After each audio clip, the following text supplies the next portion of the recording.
ایک فرد ہو کر اس شہر کے لیے، اس ضلع کے لیے اور آنے والی نسلوں کے لیے اتنی تگوداز کرتے ہیں، تو اگر کچھ لوگ اور مل جائیں اور اسی سوچ کے حامی ہوں تو یقیناً انقلاب بالکل قریب آ سکتا ہے۔ ملک صلاح الدین صاحب سے میرا پہلا تعارف آج سے تقریباً 37 سال قبل ہوا، جب میرے ایک کزن نے گورنمنٹ بوائز کالج میں سے انجینئرنگ کا میرٹ بنایا اور ملک صاحب اسے ایک بڑی سی ٹرافی دے کر گئے۔ وہ ٹرافی آج بھی اس دور کی یاد کو تازہ کرتی ہے۔ چاہے طلبہ کی اعلیٰ کارکردگی پر پرائزز ہوں یا بلدیہ کی طرف سے مستحق طلبہ کے لیے وظائف ہوں، یا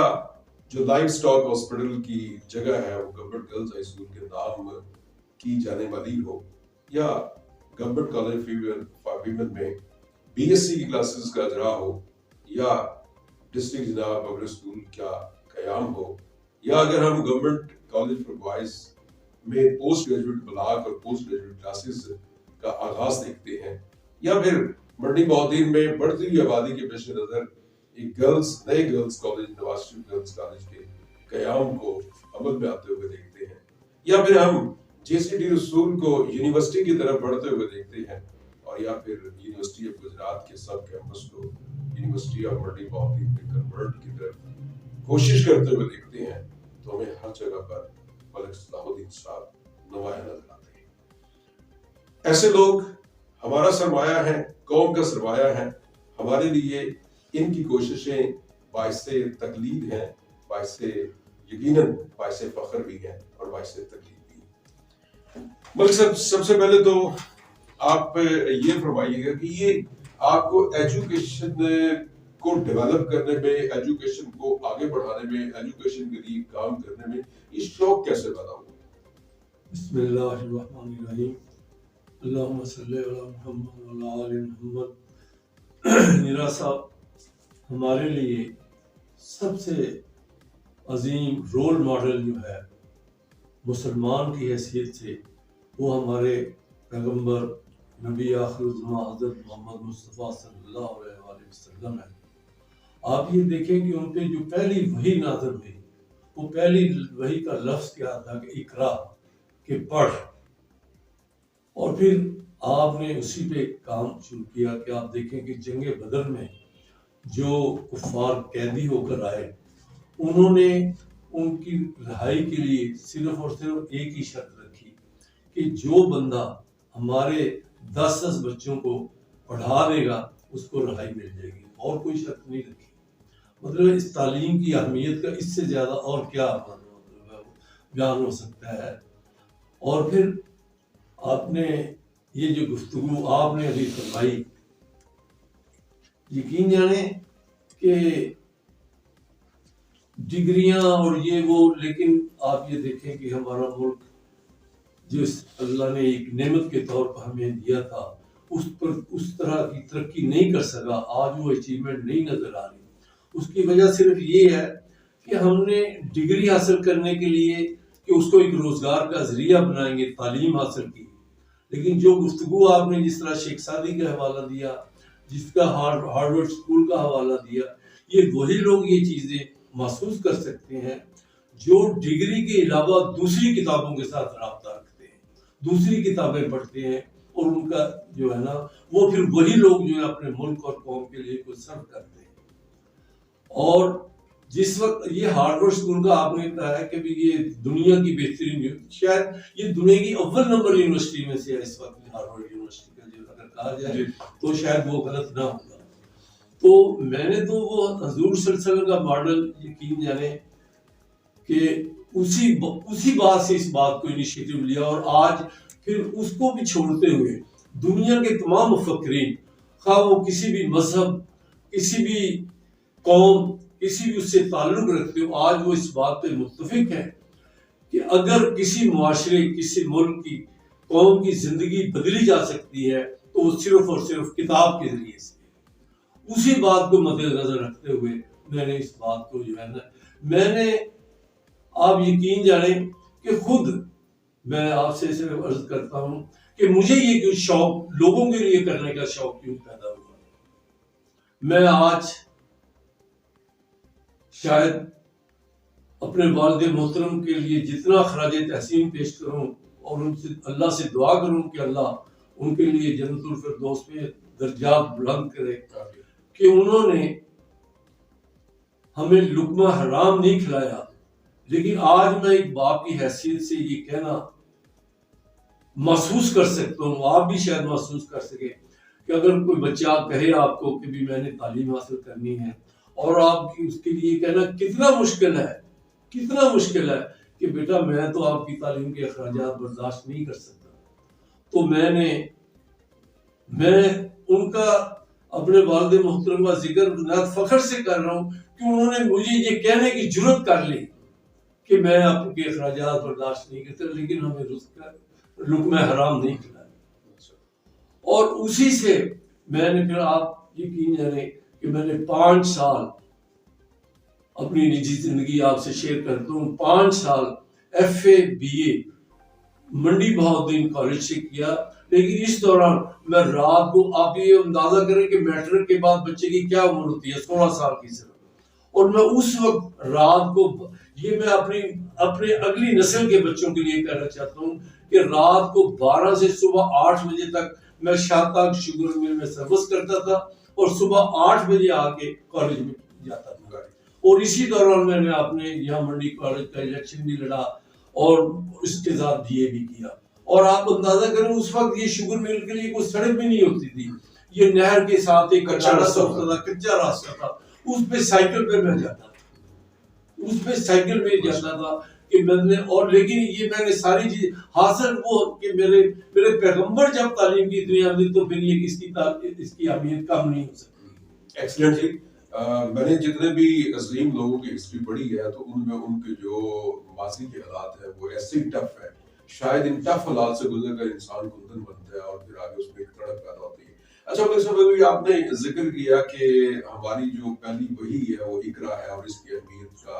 انکار ممکن ہے. ہمارے یہاں پر مجھے یاد پڑتا ہے 1986 یا 87 میں محمد جنیجو صاحب کی حکومت تھی,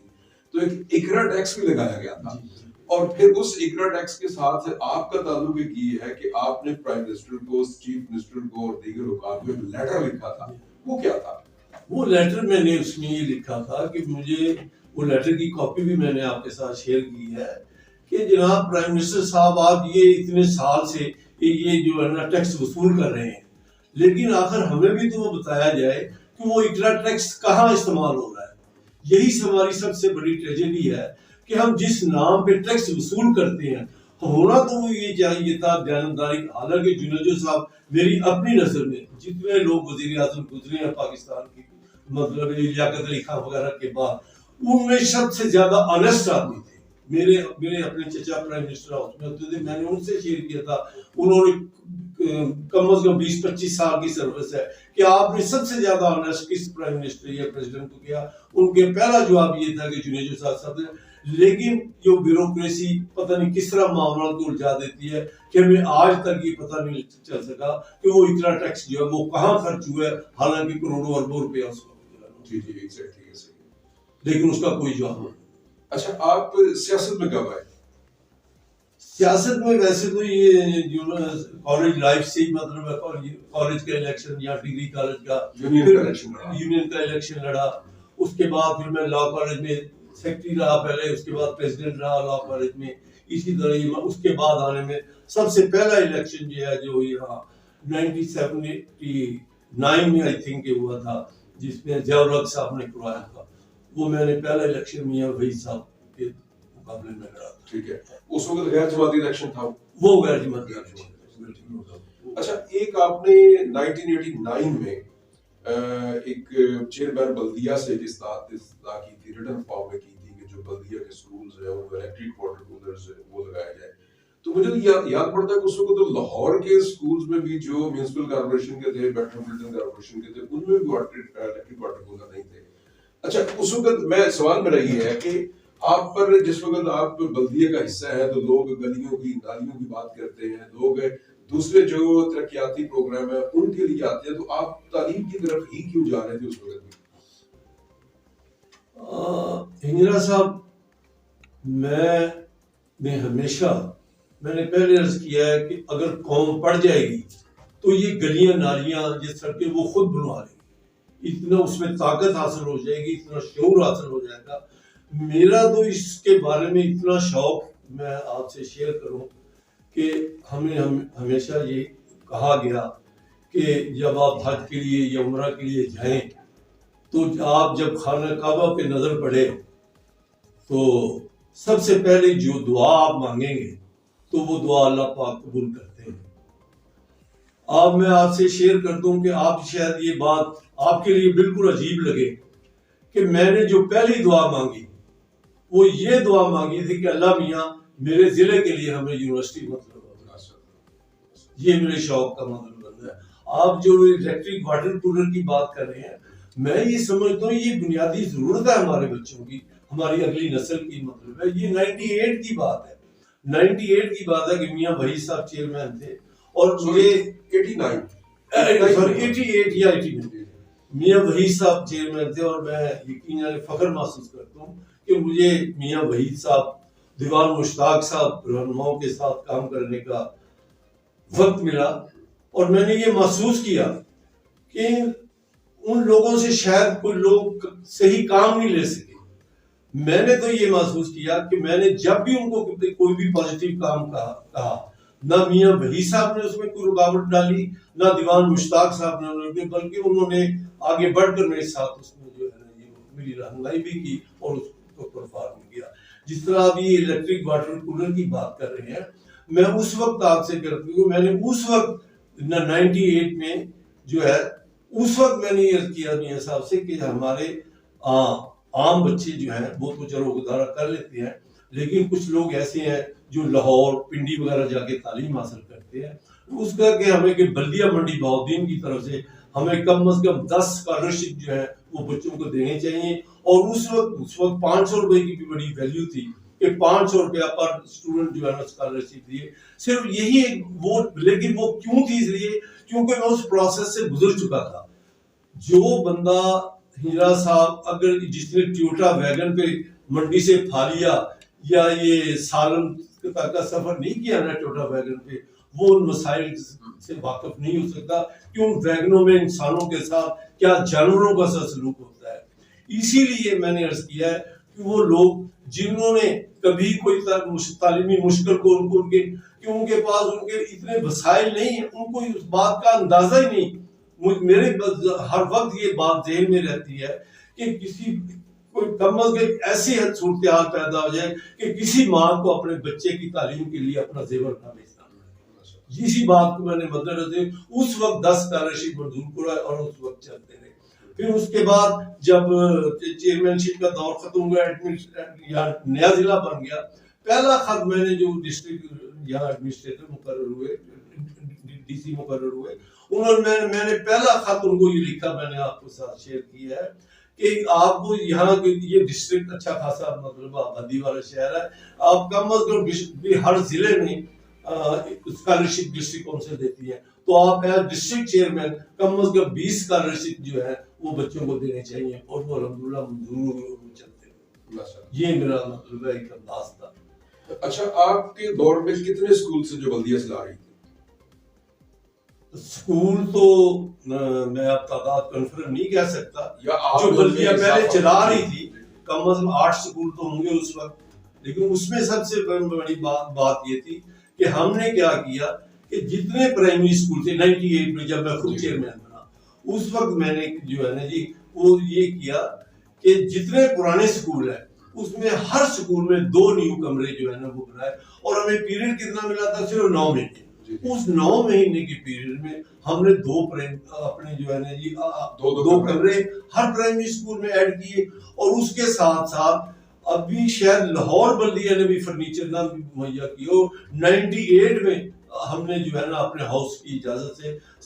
میں اس وقت کے جتنے میرے کونسلر ساتھی تھے میں ان کا شکریہ ادا کرنا چاہتا ہوں کہ ان سب نے میرے ساتھ پورا تعاون کیا، اور ہم نے جو ہے نا اس وقت فرنیچر سپلائی کیا بلدیہ کے اسکولوں میں، جب کوئی تصور بھی نہیں تھا، گورنمنٹ سیکٹر میں تو تصور ہی نہیں تھا شاید، لیکن لاہور بلدیہ میں بھی ایسا کوئی تصور نہیں تھا۔ اس وقت ہم نے اور اس کے علاوہ صرف 9 مہینے کے پیریڈ میں ہم نے 4 پرائمری اسکول جو ہے نا جی قائم کیے، صرف 9 مہینے کے پیریڈ میں. اس سے آپ محسوس کر سکتے ہیں کہ اگر کوئی بندہ کرنا چاہے. آج ہمارے ملک میں سیاست بدنام ہو چکی ہے، لوگ کہتے ہیں کہ یہ جو سیاسی لوگ تو ایسے ہی ہیں، لیکن یقین جانیں میرے اپنا جو تجربہ ہے وہ یہ ہے کہ سیاست ایک بہت بڑی عبادت کا ذریعہ ہے. آپ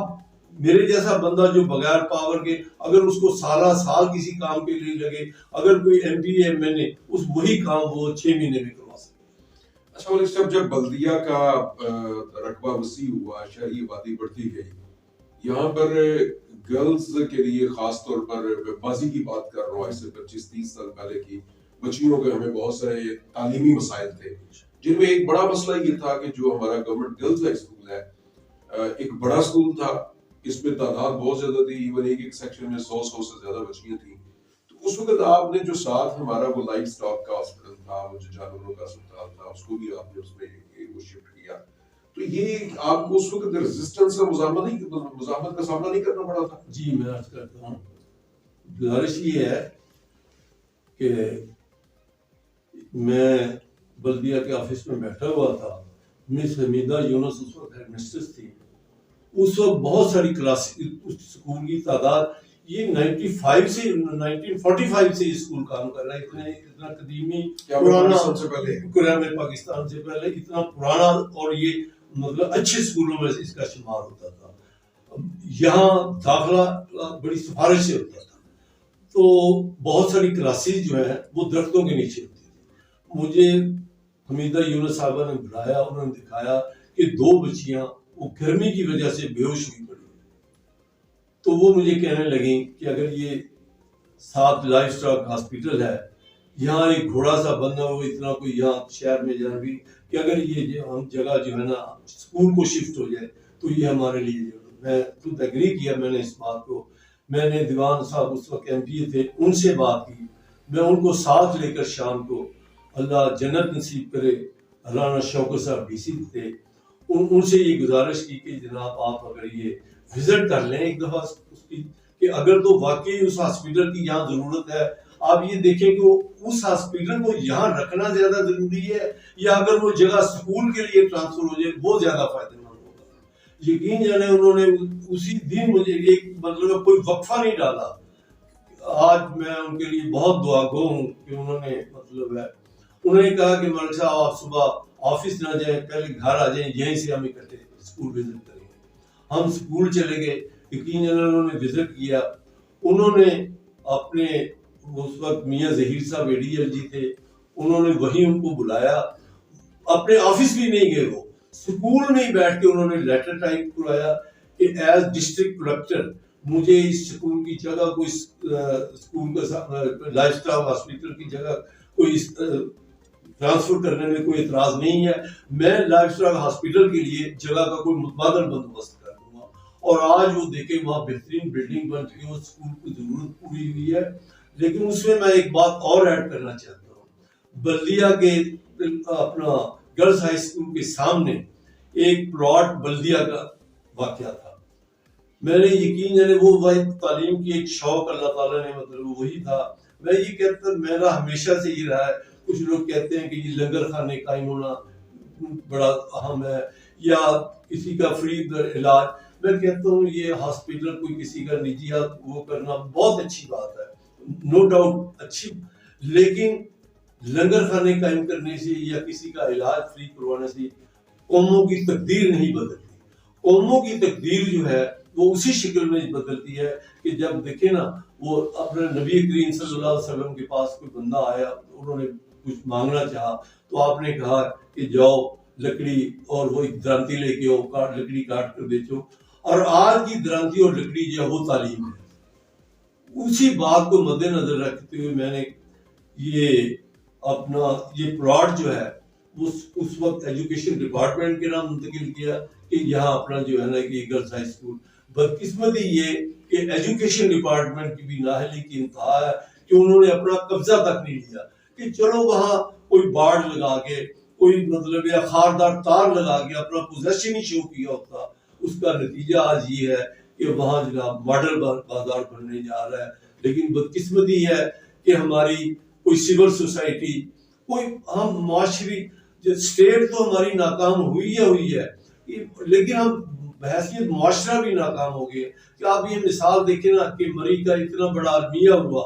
کہ جہاں لوگ مر رہے تھے، بچے سے سسک کے مر رہے تھے، لوگ کاربن مونو آکسائڈ گیس سے مر رہے تھے، وہاں ہم انڈا 500 روپے میں بیچ رہے تھے، ہم چائے 800 روپے میں بیچ رہے تھے، جس ہوٹل کا کرایہ 5000 تھا اس کا ہم 50,000 روپے وصول کر رہے تھے. ہمارے پاس اتنا ٹائم نہیں ہے کہ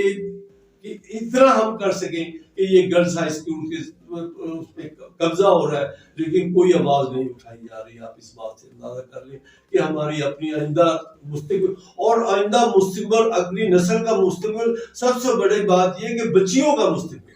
بچیوں کی ایجوکیشن میں سمجھتا ہوں بچوں سے بھی زیادہ اہم ہے.